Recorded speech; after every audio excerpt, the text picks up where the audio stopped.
маалыматтар жарыялап ар кандай баткенде мен өзүм да көрө элекмин, буюрса окуучулар менен чогуу көрүп келебиз. Кызыктуу жерлер бар экен, ошол жерлерге барып саякат кылып, ал жакта албетте жакшы сөздөрдү сүйлөп, анан кийин жакшы сөз барбы, баягы мугалими күндү тийсе жаркырап, окуучусу гүлдөй жайнап ачылат дегенде. Анан ошол мугалимдердин демилгеси абдан жакшы болуп эле атса, тиги окуучуларга дагы ушул бир ай ичинде бир топ мындай азык боло турган нерселер бар болот деп мен ишенем да. Анткени азыр окуучулар дагы аябай кызыгуусу күч экен. Эң негизгиси булар эс алууга караганда, себеби үйүндө деле эс алат ошот, бул жакта билимге көбүнчө умтулушуп атат экен да. Анан биздин программабыз да ошого эле негизделген да. Мына айтсаң, Нурислам, негизи эле азыр жаштар окубайт, жаштар китеп окубай койду деген эле маалыматтарды угуп эле жүрөбүз да, өзүбүз деле айтабыз. Булга чын эле жаштар күнөөлүүбү же тескерисинче ошо жаштарды тарткан, балким кызыктырган адистердин жетишпей атат? Көбүнчө ошол сиз айткандай адистер да. Себеби баардык экономиканы, билим берүү жаатын көтөргөндөр булар адистер, кадр маселеси да. Бул илгертен эле көйгөй болуп келген бүгүнкү күнгө чейин да. Мектепте деле мисалы үчүн окуучуларда айтып калат эмеспи, 90% ушул мугалимдердин көбүн баягы жактырбоо сезими болсо, бир 2-3 мугалим, ушул мугалимдердин таасиринде мен мыкты адис болдум дейт эмеспи. Ошол сыяктуу эле көбүнчө ушул мугалимдерден, анан ошол аларга насаатчы болгон насаатчылардан көз каранды деп ойлойм да. Анткени мугалими канчалык сабакты баягы 45 мүнөттү ушундай бир жакшы бир атмосферада өткөрүп берсе, анан ар бир нерсесин кызыктырып алса окуучуну, анан албетте окуучу келечекке үмүт байлап кайсы бир деңгээлде. Анан сөзсүз түрдө эле баягы куруу шыктандыруу менен эмес, сөз бир далилдер менен, атайын фактылар менен момундай болуп атат, менин практикамда ушундай болду деп. Мен азыр ушул 3 жылдык педагогикалык тажрыйбама таянып, азыр бул окуучуларга келгенде, менин оюмча булар аябай мен да бактылуу, булар да бактылуу болуп атат да. Себеби эмне үчүн? Буга чейинки тажрыйбанын баарын топтоп, анан бул жерде деген баягы мен даяр келдим да буларга, даяр продукция болуп, анан кийин буларга берүү аябай жеңил болуп атат. Анан мүмкүн болушунча биз аябай жакшы тил табышып атабыз да. Себеби жалпы республикалык тестирлөөгө дал ушул Секом билим берүү мекемеси көп жылдан бери көпүрө болуп келгендигине байланыштуу окуучуларга бул билим берүүнүн баягы орду да окуучулар үчүн аябай чоң да. Анткени бул жерде келишип байкашып атат да. Анткени баягы мактанганда эмес, ошол окуучуларга сабак берип атып, байкайсың да көздөрүнөн. Мына ушул бизге жаңылык жаратып атат, мына жаңы сөз үйрөнүп атабыз жок дегенде да. Анан ошол нерсеси аябай кубандырат. Ошол. Негизинен эле мен мектепте окуп жүргөндө дайыма эле бизде айылда, Карабулак айылда мектепте бүткөм, предметтик мугалимдер жетишпейт эле. Анан ушул бир Батмуда заводчу тапшырып окуп калып, Абдулас деген раматылык болуп кетти, тарых мугалими. Ошонун бир күн берген сабагы мага ошол 11 жыл дагы окуган тарыхтан ушунчалык таң калгам да. Тарыхтын ошончолук кызыктуу экен кайдан. Ошондон улам сенин сөзүңдүн чындыгында мугалимдер эгерде окуучуларды ачып, өзүнүн предметин жакшы бере алса, албетте ар бир кызыкпаган окуучу болбосо керек. Ал эми силерди көрүп атып, мен да сүйүнүп атам. Азыркы жаштарды дагы эмне менен тартса болот да? Нурислам, айтсаң, мисалы, азыр сүйлөшүп атасың баткендик окуучулар менен, айырмасын байкап атасың да.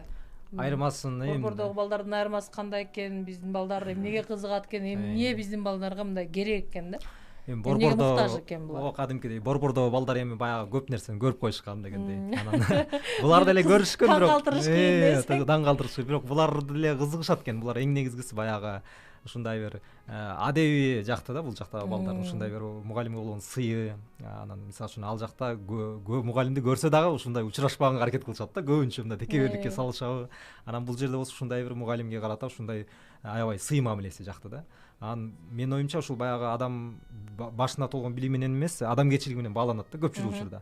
Мына ушуну булар 90%, 100% өстүрүп алса, менин оюмча билим жаатында да бир топ ийгиликтерди багындырат. Анан азыркы учурда баягы буларды кызыктыруу үчүн социалдык тармактар, мисалы үчүн социалдык тармактарда да баягы ушак, ар кандай саясий жаңылыктар эмес, көпчүлүк учурда ушундай билим берүү жаатында группаларды ачса, мисалы үчүн ошол жактан алар бири-бирине кеңеш берип атса, ошолор аркылуу кызыктырса болот да буларды. Себеби булардын дайыма чөнтөк телефону колунда дегендей, ошол чөнтөк телефону аркылуу алар баягы аалам жаңылыктар алаканда болот, ошол аркылуу алар кызыкса болот деп ойлойм. Ар кандай ушундай. Ооба. Анан ошол нерсеге көбүнчө ошо мугалимдер таасир берет да. Мына могул ушул китепти окусаң, мына ушул жеринен, ушул бетинен окусаң, сен өзүңө керектүү нерсе ала аласың, же болбосо каармандарды айтып берип атканда кийинкисин өзүң окуп ал деп ушул сыяктуу нерселер. Мисалы үчүн мен азыр сабак берип атканда дагы сөзсүз баягы жертинин эле программасында кете бербестен ошол темага жараша бир акын жазуучулардын чыгармаларын айтып берип, анан кийин ошонун ичинде идеясы, темасы эмне, ошолорду аныктаганга аракет кылып атабыз да.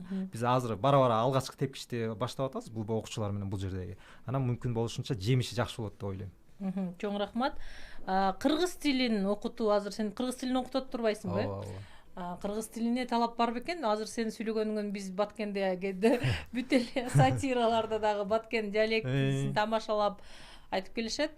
Анан мен кээде айтып калам, биз же орусча так сүйлөй албайбыз, же кыргызча так сүйлөй албайбыз. Сен угуп отурсаң, чынында эле кыргызча, нукура бир да орусча сөз аралаштырбай, аябай сонун нуккулуктуу, ушунчалык биздин тил чындыгында мындай бай да. Кандай болуп атат кыргыз тилин окутуу? Кызыккандар барбы? Сиздей сүйлөгүшкүм келет деп айтып атышабы окуучулар? Ооба, айтып эми азыр экинчи эле сабак болгондо байланыштуу андай бир мындай жеке сезимдер менен бөлүшө элек, бирок алдыңкы убакыттарда бөлүшөт деп ойлойм да. Анткени азыр эки эле сабак өттү. Эки эле сабак. Бүгүн экинчи сабак болду да, буюрса. Анан алдыңкы убакыттарда менин оюмча айтат болуш керек деп ойлойм да. Анан буларга өзүнө да айтып атам, бир гана тестке даярдабайм мен силерди, сөзсүз түрдө баягы туура сүйлөөгө, мисалы үчүн күрөк деп жазабыз, анан күрөк деп айтабыз, орфография, орфоэпия ушундай сыяктуулардын баарын айтып берип атам да катарынан. Анан кийин мүмкүн болушунча баягы секомдун китептери абдан жакшы түзүлгөн да буга. Окуучуга, мугалимге анан окуучуга окуу китеби жакшы болсо абдан жакшы да, себеби экөөнө тең жеткиликтүү, оптималдуу. Анан кийин баягы китепке карап эле өтө беребиз да биз. Ошол эле учурда өзүңдүн турмуштук мисалдарыңды айтып бересиң, бирдеме мисалдарды кошуп атып туруп баягы чын эле билим чынында ушундай бир жакшы багытка кетет да. Анан ушул секомдун китептери абдан жакшы түзүлгөн. Буюрса 3 жума ушул биринчи китеп менен, анан 3 жума экинчи китеп менен. Мектепте айырмасы бар, себеби бул жерде баягы аналогия бар, текст менен иштөө бар. Анан тиги жакта болсо мектепте көбүнчө грамматика, анда супсак болуп калат. Анан бул жерде атайын тесттер менен, тиги чыныгы официалдуу түрдөгү тестке барганда кандай тапшырасыңар, ошол маселени дагы болушунча токтолуп ар бирин айтып бергенге аракет кылабыз. Анан 1,5 сааттан болуп атат күнүнө. Кантип өткөнүн билбей калат да мен үчүн. Билбейм, тестти бүтүп атып болгула деп атып баягы жерде. Менин оюмча ошол жемиши ушундан билинип атат да, себеби китептер жакшы. Анан албетте бул жерде ошол секом чынында эле жалпы республикалык тестилөөгө көпүрөөк экендигин дагы да болсо ушул иш деп атып, ушул иштин натыйжасында билип атам деп ойлойм да. Жакшы. Угармандан суроо келиптир. Саламатсызбы дейт. Нурислам, кош келипсиз агай Баткенге. Мен азыр жайлоодо элем дейт. Сиздерди көрүп атам. Сентябрда окуулар болобу, сиз Баткенде иштейсизби деп жазыптыр. Тилек каршы мен борбордо иштейм, негизи туруктуу жумушум ошол жакта. Анан кийин бул жакта Мухаммед агайга ыраазымын. Мен азыр ушул жерден да ыраазычылыгымды айтып кетейин, себеби агай менен көп жыл, бир 2 жыл иштешип калдык. Анан көп жыл дегенде эми 2 жыл иштедик, ошентсе дагы агай чакырып быйыл жайында сүйлөшүп, анан менин да бош убактым көп болчу. Анан кийин Баткенге барып бир эле учурда ишти айкалышырып, анан кийин албетте баягы Баткендин элин, жерин көрүп, баягы жер көрүп, жашың бардай баягы эл тааны дейт го, ошол анысыңардай ошо эл таанып, жер таанып. Анан буюрса сентябрда андай пландар жок, азыр ушу 1 ай ичинде эле. Жакшы. Нурислам, айтсаң, мына сен азыр айтып атасың, 4 жылдан бери сабак берем дейсиң. Ошол өзүңдүн практикаңда жасаган ишиңден мындай сыймыктанып кээде үзүрүн алган учур болот го.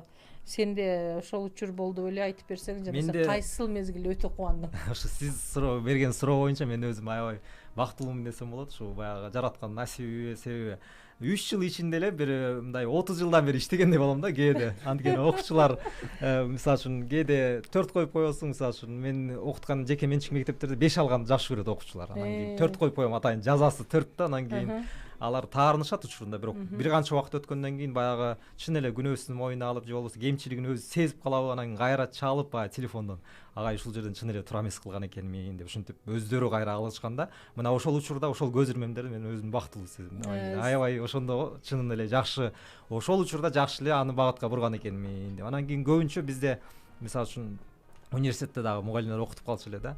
Ар кандай жаман сөздөрдү колдонбогула мектепке барганда. Мектепке барганда сөзсүз баягы окуучуга сен мындай билбеген суроолор болбош керек. Сен бергенде дароо беришиң керек тиги кишиге. Мүмкүн болушунча баягы кыргыз адабий тилинде бергенге аракет кыл. Анан кийин баягы жалпак тилге салып салба, тигиндей тилге салып салба, баягы эркектин тилинде дегенде ушундай тамаша иретинде андай болчу да. Анан мүмкүн болушунча ушинтип баягы мен жана көбүнчө ушул кеп чеберчилиги аркылуу тарбиялаганга аракет кылам да. Ошол.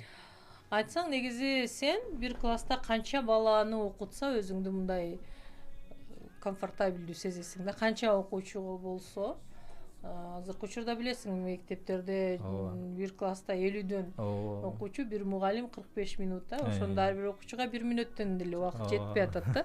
Сен өзүңдү канча окуучуга жакшы сабак бере аласың? Мен ошо 10-15 тегерегенде ошол 10-15 тегерегенде эле 40 мүнөт 45 мүнөттүн ичинде ар бирине суроо берип ар бирине ошол баягы сааттарын бөлүштүрүп мүнөттөрүн ошондо жакшы сабак өтө алам дейм да. 10-15 окуучуга ар бирине суроо бересиң, кайра алар менен көнүк иштейсиң, ошентип 45 мүнөт кантип өткөнүн да билбей каласың да. Анан көбүнчө ушул мугалимдерге да мен мурун жаңы иштеп атканда мен деле аябай кыйналдым. Анан кийин бир топ тажрыйбалуу мугалимдердин сабактарына кирип атып, анан университеттен кошумча сабак алып атып, анан ушинтип анан ушул нерсеге жеттим деп ойлойм да. Анткени даяр материал болсо, анан ошол материалдын теманын баягы татаалдаштырбастан өзөгүн берип туруп, анан бүгүнкү турмушта кандай колдонуп атабыз, ошонун баарын берсең, окуучуга аябай түшүнүктүү болот да, ага кызыктуу болот да. Анан кийин баягы окуучу дагы кадимкидей баягы сабакта отургандай эмес, бир окуучум айткандай, сиздин сабагыңызда отурсам акыл ордодо отургандай болом дейт. Ансыгандай ошондой бир шоу кылыш керек да азыркы учурда. Анан баягы окуучуларга дагы азыркы окуучулар башкача, баягы кийинки X муун деп жүрбөйбүзбү? Анан ушул муун деген бул аябай батка болуп алат да. Анан кийин ашыкча проблемаңды дагы анча тогото бербейт да булар. Анан кийин булардын тең ата деңгээлде, балким кээ бир учурда, көпчүлүк учурда дос катары мамиле кылсаң, буларга аябай жагат. Анан үстөмдү кылып мону аткарышың керек, жазышың керек деп. Анан мисалы жазгың келбесе анда ооз эки сүйлөшөлү, кел ооз эки иштейли деп туруп башка айтканда, окуучунун көбүнчө эрки менен сен бөлүшө алсаң, ошонун кызыкчылыгын ойлоп туруп иштесең, анда ошол сен өзүңдүн иштеген ишиңден да натыйжасы жакшы. Ыза болгон учуруң болду? Сен окуучулар менен сүйлөшкөндө ушу капа болуп, эмне үчүн мугалим болду экен деп таштап кеткин келген учур болду? Андай деле болот. Андай деле болот. Ооба, мисалы үчүн көпчүлүк учурда баягы кыргыз адабиятынан ырларды бересиң, анан ушул ырды эмне кылмак элем эртең мен кимге айтып берем деп ушинтип айтышат. Анан кийин эмесе анан баягы өзүң деген баягы Осмоновдун ырлары эми өзүң кирип калгансың адабиятчы тилчи катары. Анан ушуну кантип жаттабайсыңар деп ошондой учурлар болду. Анан өтө акча чапкан ыза болгондо кандай болгон жок, бирок көп кээ бир учурда ошо көбүнчө мугалим баягы кийинки материалга сөзсүз түрдө атташ үчүн буга чейинки материалды баягы үй тапшырмасын жакшы аткарып келиш керек го окуучу. Анан ошол окуучу ошонун баарын аткарып келсе аябай жакшы болот. Анан кээ бир учурларда тапшырманы аткарбай коюшат да. Ошол нерселерге ыза кылбаса, мугалимди көбүнчө алдыга сүйрөгөн тема болот. Ошол теманын тегерегинде кете бересиң да. Мисалы бир тамакты даамдап көрбөй эле жебейм дейбиз да, туурабы? Анын даамын көргөн жокпуз, бирок биз аны жеп көрбөгөнүбүз үчүн эле. Ошондой эле балким баягы силердин да берип аткан сабатыңар ошол өзүң айткан ырлардын даамын сездириш үчүн кандай аракеттерди жасаш керек дейм да. Ошондой кирип кеткен окуучулар барбы? Биринчи жаттабай жок эмне кылам деген окуучулар кийин ушу сүңгүп кеткен окуучулардан кандай сөз угасың? Анан баягы окуучу мугалимдин негизги өзүнүн методикасы болуш керек деп атпайсызбы? Метод болуш керек. Жана Аманашвили эң алгачкы сабагына кирип, анан кийин даярдыксыз келиптир да. Анан кирип барса эле директор олтурат дейт артта. Анан кийин баягы план конспектиси жок, эч нерсеси жок, даярдыгы жок. Анан кийин саламатсыңар балдар, бүгүнкү биздин темабыз күз, кеттик эшикке деп туруп эшикке алып кетип калыптыр да. Ансында ушундай методикалар бар. Мен дагы ушуну кээде аны баягы кырдаалга алдын ала ойлонгон нерсе өзү планга ишке ашпай калат да. Бир жолу мен 9-класстарга сабагым бар болчу, анан кечинде алар чемпионат көрүшүптүр футболду. Мен өзүм футболго жакшы кызыкпайм да. Анан кирсем эле алар футболду айтып беришет аябай. Анан же мен теманы улай албайм. Анан кийин басып баратсам эшик ачык турат. Анан аябай Челси анан бирдеме деп ушундай талкуу ызычу кызыл чеке болушат. Темага кириш керек. Анан кийин мен кирип Алык Осмоновду өтмөкмүн да, поэзиясын. Эми Алык Осмонов калды дедим. Анан кийин ойлонуп туруп анан сабактын ичине кирип, анан кирип эле аябай олуттуу карап өзүмдү. Бизде азыр администрациядан бир 10 мугалим, аркы мектептен 10 мугалим, тете райондон 10 мугалим келет экен. Келип ушу дайыма ушул мага туш келет, менин сабагыма келет экен. Боло бат-баттан тапшырманы даярдагыла, ушинтип анан теманы түшүндүрүп, поэзияны түшүндүрдүм. Баары эки көзү тегерек болуп мени карап отурушат да. Бири жарым саат өтүп кетти арадан. Себеби поэзиясы кызыктуу да, тигилер да көңүл буруп, анан кийин 35 мүнөттөн кийин бир бакай деген агай кана деп.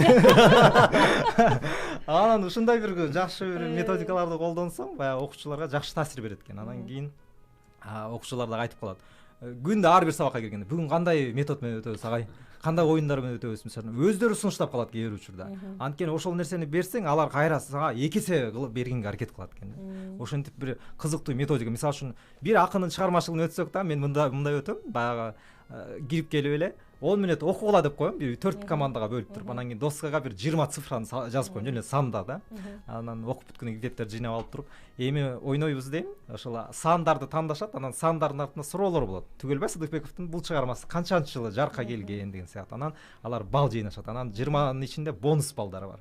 Ошон бонустун негизинде кээ бирлер жеңүүчү болот дагы, анан кийин 5 алганга аракет кылышат. Ошентип анан баягы артта калган окуучулар дагы баягы команданын деми менен алдыга чыкканга аракет кылышат. Ушундай методикаларды колдоном кээ бир учурда. Аябай жакшы мисал мындай да, Нурислам менен борбордон келип калыптыр, көбүрөөк сурап калайын деп атпайбы. Дагы жөнөтөбүз. Мектепте ким болосуң дегенде, мындан бир топ мурда албетте өзүңөр деле ошо мугалим деп же болбосо космонавт. Мугалим бул коомдун күзгүсү болчу. Бирок акыркы мезгилде чындыгында мугалимдин аброю эмнегедир окуучулардын арасына түшүп кетти.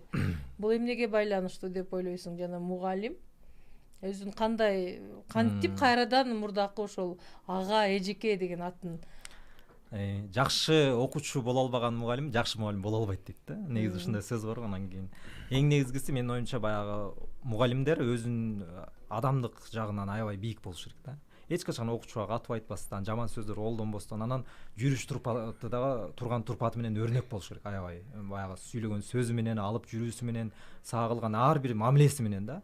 Анан көпчүлүк учурда ага баягы лекция окугандай эле мамиле кылбастан, баягы окуучуга мүмкүн болушунча ошондой мамиле кылышат. Анан айта кетиш керек, азыр өлкөдө баардыгы эле идеалдуу эмес да. Негизи турмушубуз идеалдуу эмес го. Анан ошол баягы мугалимдер кээ бир учурда көчөдөн балким кээ бир агайын тамеки чегип аткан болот, анан көрүп калат да. Анан кийин сабакка келгенде болсо Чыңгыз Айтматовдун баягы сонун бир чыгармасы жөнүндө айтып берип атат да. Анан албетте адам болгуң келет, мына адамды силер адам болушуңар керек, адамга эң кыйын сайын адам болуу деп атат да. Анан десе окуучуга эч качан сиңбейт деп ойлойм да. Анан баягы бизде бир агай айтып калчу эле, дарбазасын жаап салат окуучу дейт да.